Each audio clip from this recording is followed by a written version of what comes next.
Good morning, everyone. It's Joker, and today we are back with another slime video. And today we're going to take on the next iteration of the Octagram emblem ceremony versus DAGGRULL. Now, we've had one versus Guy and EMBLEM. This is going to give us yet another premium accessory that is doing something special. So the first two stages that are very easy, you get one of each, and they give Earth, Water, and Dark attack up to 5% when it's fully awakened, and then up to 20% Pierce power. So we know that the next meta that's incoming is going to be Earth focused based on the Valor Cup fights. So this makes sense that if we're going to get an Earth Pierce meta, sure, probably incoming soon. So make sure to get these, and then the rest of the fights, the 10 times parallel processing, clearing these, they're going to give you all the materials that you need to awaken and evolve these two items into one powerful one. So we're going to go into the Death's Crossing ritual.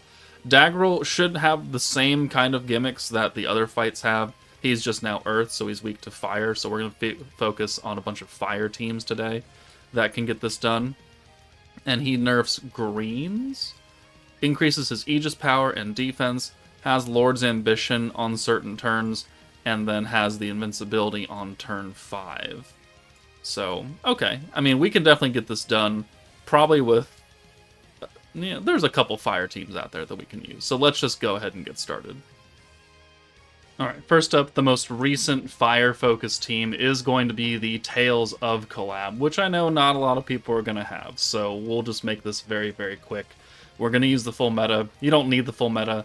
I'm pretty sure that Alphen with a number of buffs, because you could use any damage buff here. So if you want to bring the new masked hero, honestly, if you want to bring really any fucking team that's come out lately, it'll clear this fight. But in this video, at least, we're going to be using fire teams. And then the next video, probably coming out tomorrow, will be a bunch of other teams to use. So here, we've got 3 orbs for for Hinata, that's good, or Shion, technically. But let's do Hinata's let's go Hinata for Hinata, because Tails Hinata will convert those nerfed greens into oranges. And that's what's really going to help us out here. So 1, 2, 3, 4, 5, 6. So, doing 20k a hit on crit, 11k on pierce, 10k on normals, 42k on a crit. Looking good. We already almost have her EX ult, but I don't really care about that because every time we send an orb or an ult with Hinata, she's going to get permanent dark attack. So let's do the future hand buff. I think we don't have enough points to yoink again. Huh. Alright. Let's just do the future convert for 2. And then we'll do Rimuru here. And then we'll send the Hinata ult and the nerfed greens, I think. Or, well, hold on. We could do this instead. And then convert with Alphen. And that'll give us 4 oranges. And Alphen is technically our single target DPS, right? Alongside Hinata. We're going to get a lot of points back from that. Because he has that 200% alt buff just for funsies. Which is crazy for a free-to-play character. He's the only one that really does that. And we can take out Light Shion. We got 124 points. Let's do... no, hold on. Let's do Old Hinata. Do the Future Hand of Oranges skill. Now we're looking good. And then we'll bring in new Hinata. And then we could yoink those orbs. And now we've got a full hand. And now we're going to be pretty much set up now. Because now that we have points coming in, we could just make sure that every incoming hand is full of oranges. We can send the ult. She's still not going to do that much damage here because we haven't used any big time buffs. He's going to have Lord's Ambition on turn 4, so we can't debuff him at all. 264k on an Aegis hit. Okay. 35k now. That number has gone up a bit. Okay. So... hit me, and... oh, no Lord's Ambition on turn 4. It's turn 5 that he has that. Okay, well, I mean, we could probably just straight up kill him. So let's do the crit buff. Let's do the crit resistance down and alt resistance down. And then we could use one more. We can use the element buff from Hinata. And since we have almost an entire hand anyways, we're going to be good. And even if we were in danger, we have access to the resurrection state with Shion. So this fight is just not scary in any one bit. But this is a very powerful team still. Hinata can do damage cap if set up correctly, and we do 5.3 million damage right there. Alright, cool. So, 4 turns, Tails team, newest fire team, obviously going to get the job done. Let's go from fairly good and easy to run to stupid gimmick fire team. Alright, the next team is going to be the Christmas meta last year, Festive Memories, with Albus, Momiji, Ritas, Violet, and Maribel. This is a defensive stacking team where Albus stacks permanent ult damage, but also gives barriers to everyone. And then we take those barriers with Maribel and turn it into weakness strike if you have a certain amount. This team is terrible. It's awful. It's not fun to run. It's another one of those, like, you have to go to turn 8 to use the full power because you don't have enough skill points to do everything. So this is kind of a long fight, so we're going to kind of blast through it. Alright, so we're starting on turn 2 because the turn 1 RNG was just awful. I could not get a good starting hand, so I just started recording after we got an okay hand. Turn 2, we got 5 Violet Orbs turn 1, which gave us access to Albus and gave us some skill points, so now we can go ahead and use everything else here. Violet has a full orb... Momiji has the full convert for oranges, so we need to bring her in for Shizu. And then Maribel can turn any 2 orbs to blue and give Festive Memories characters our barrier. And then Albus will give everybody a barrier, doesn't matter who you are. But Maribel specifically only does it for Festive Memories characters. So we're going to get stacking ult damage, we've got barriers from Albus, we're going to get extra skill points on blues, so now we can really build up. And this is the team. Violet's zero-cost skill is a triple ult swap for fire characters, but also stacks fire attack for herself. So it's a personal stacking buff alongside the other stacking stuff we're getting from Albus. But every turn, we just want to convert and use Albus because we need 15 total barrier stacks split between all 3 characters up front in order for Maribel to give us the full power of the weakness strike. So removes 1 barrier for a total of 150%. So cool. Or actually, is it 10? Because if we remove 1... Yeah, okay, so it's 10 stacks. So it's not nearly as much. So disregard that. We're almost there right here. But we don't have enough points. Like, even at 150, we have 3 90-point skills. We don't have enough to do anything. So we need to go to turn 8 for Violet's skill to become Awakened, because it's attack for physical allies, and then you get 120 skill points back. And then you could use the other 2 90-point skills. It's exactly enough points to do it. So I don't even use the Fire Shizu, even though she's also Festive Memories, and she has a fire buff and fire resistance down, which this team is, Violet's fire. Violet's also an AoE ult, so cool, I guess. But there's the ult swap plus the fire attack. Let's do another stack of barriers.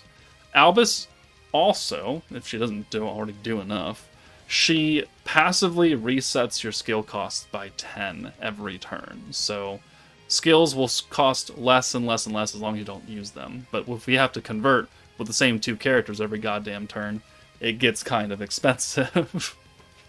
So convert. Stack of shield and alt swap, and that's all of our points right there. Ritas is giving 1 barrier to the character with lowest HP, whoever that may be. Looks like it's Violet.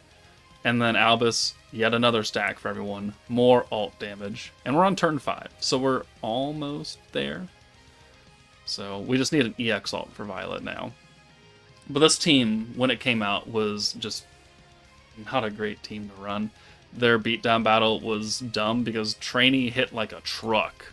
And she hit so many times. You needed many, many stacks of barriers in order to survive. And even on like turn 4, maybe you didn't have enough barriers, and then she just broke through them, and then you took a fuck ton of damage. At least for Catalyst. Okay, so turn 6, let's go ahead and take out Ritas now. We've got a whole bunch of Violet Orbs with me. We're going to get her EX ult here. So, 1, 2, 3, 4, 5, 6. Now we're up to the EX Unbound status, which is cool. 93,000 damage. Turn 7, we just need to go one more turn, and we only need to use one convert here. So alt swap with Violet, convert with Maribel. We have more than enough barriers to remove them next turn for the weakness strike maximum power. 1, 2, 3, 4, 5, 6. Activate. Doing, okay damage. We're not going to see any really big increase in our total damage output leading up because she's stacking alt damage, not anything else. Violet will hit harder and harder with the alt swaps and the 10% fire, but oh well. So here, Violet, 80% attack for physical, and then 120 skill points after on turn 8 or beyond. So it's exactly enough points. So 120 comes back, we have 180, we have 2 other 90-point skills to use. Guaranteed Pierce, alt resistance down based on how many times you got alted, which didn't cap out, unfortunately. Oh well. So activate that. And then we could do more barrier stacks with Albus just for funsies. Maribel doesn't care how many you have. As long as you have the amount to cap out the skill, she will take everything, which on one hand is... no, it's just not cool. So here, EX alt damage, and then we're going to get 150% weakness strike because we've got so many barriers. Now all of them are gone, and we can alt 1, 2, 3, 4, and Violet. When's the last time you saw this fucking ult? It'll kill. Thank God. But I don't really recommend using this team. I would use Warrior's Mind, or Scourge Wielder, or Danmachi or something. Or maybe not Danmachi, because greens are nerfed. But we do 12.5 million damage, which is, again, plenty. So there's Festive Memories for you.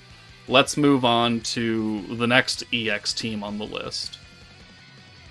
Alright, the next team is Ogre's Pride, another blue stacking meta, but this is a traditional stacking meta, not defense stacking like Festive Memories was. So we've got Benimaru, who stacks alt damage, but on turn 8 gives you 100% pierce power.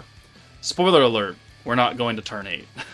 We've got Violet, Hakuro, and Soe, all with different buffs and orb changing, and then our DPS characters are Shuna and Momiji, who have magic attack, fire attack, pierce, and synergy, and weakness strike, a triple alt swap. It's a pretty well built team. It's just that turn 1 orb RNG isn't super great. So I kept resetting for like 5 minutes trying to get some kind of workable hand, but Hakuro costs 35 goddamn points, and I could never get a hand for Violet. I kept getting guy hands, like 2 greens and an orange, and I just didn't want to deal with it. So you know what? We're just going to send these orange orbs, and we'll make do with it as we will. We got 50 points to use next turn. That should be enough to do what we want. And here we go. So there's 3 greens, but Hakuro will change 3 Ogre's Pride orbs to blue. So boom, and also give 10% gauge increase. Excellent. We'll bring Soe in. And now that we have this and a double stack of Benimaru, as long as next turn we can convert, we're going to be looking good.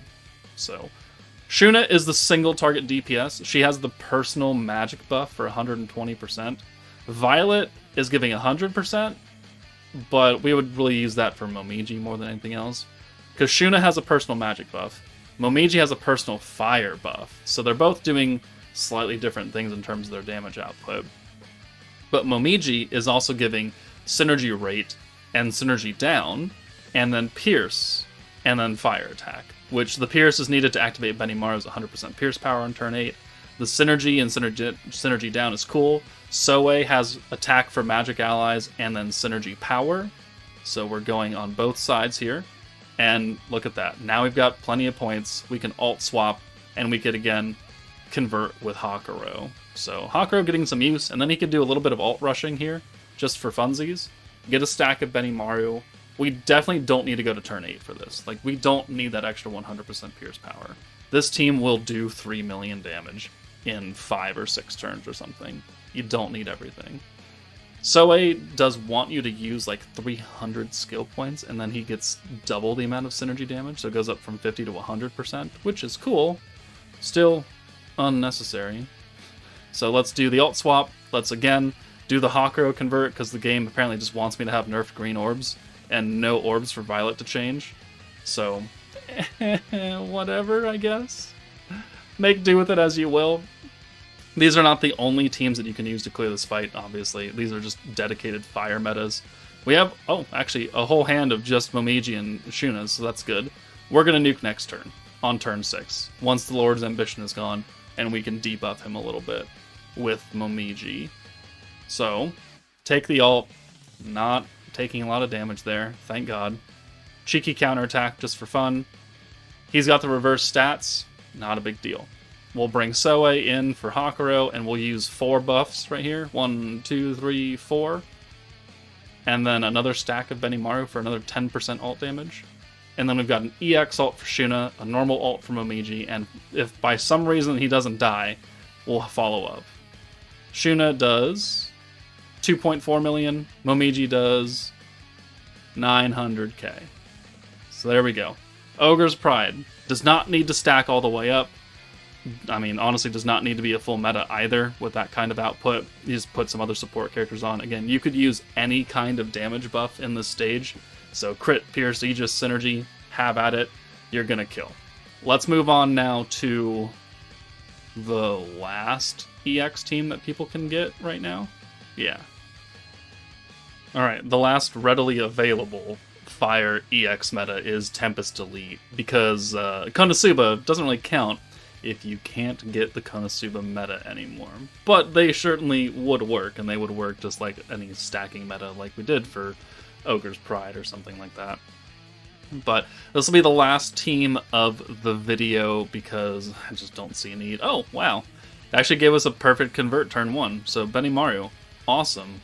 Let's do that, and then we can bring Rimuru in for... Nah, I guess I should have done Gob. Oh well. And let's bring Shuna in. So 1, 2, 3... Okay, 1, 2, 3, 4. I swear, they made this game less clicky. I don't know. Maybe I don't think I'm misclicking.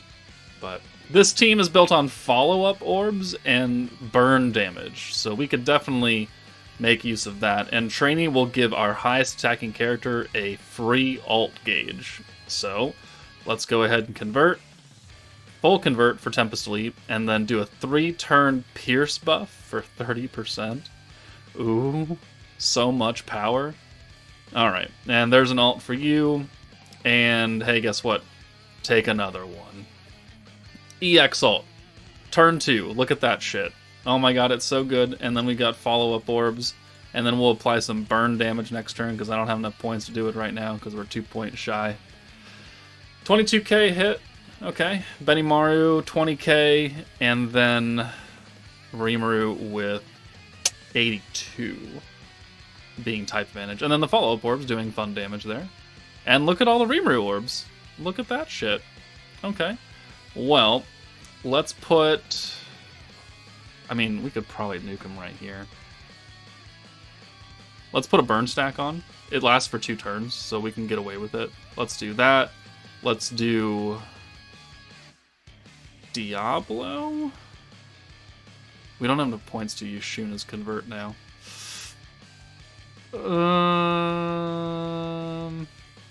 All oranges. Guess we should do that instead. And then next turn, we could use the synergy and the physical buff. And hopefully the... Well, actually, let's get Diablo out. He's not gonna... I don't think he's gonna count for Tempest Elite. I could be wrong, though. So now, let's do that. Boom. Okay. And then more skill points on blues. More follow-up orbs. We're gonna have a Gobble ult, or Gobta ult, I think. 1, 2, 3, 4, 5, 6. Not even close. We have a Shuna ult. Because we got it from Trainee. She has... Wait, she has the highest attack stat instead of Benimaru? Well, that's a bit weird. Benimaru was at least single target. Alright, 19k burn damage. Not super great, but oh well. We have 180 points to use, which is perfect. So Rimuru in for Gobta. Shuna out. No, actually Benimaru out. So let's use the Benimaru buff. Not skill fused. Not a big deal. And then Benimaru goes away. Diablo and the personal buff. And yeah, that's all the points we have. go ahead and do the follow-up orbs again, just in case DAGGRULL doesn't die from the ult, which I'm pretty sure he's going to. We have follow-up orbs to finish the job. 1, 2. Alright, Rimuru, what do you got? You know, we'll watch it. Why not? I see this ult probably more than any of the other characters that we've used this video. Well, maybe not Tails, but everything else. 3.1 million damage. Huzzah. Alright, so there are 4 different dedicated fire meta teams that you can use to clear this fight. It really shouldn't be that hard. Tomorrow we'll use a whole bunch of other easy teams that can destroy this stage with 0 difficulty that are not fire focused, but I just wanted to play into the gimmick, or the stage a little bit today. So, what other teams have you used to clear this that I might show tomorrow, I might not? Put it down in the comments so other people can check it out, but that's it from me. Take it easy, and I'll see you all later.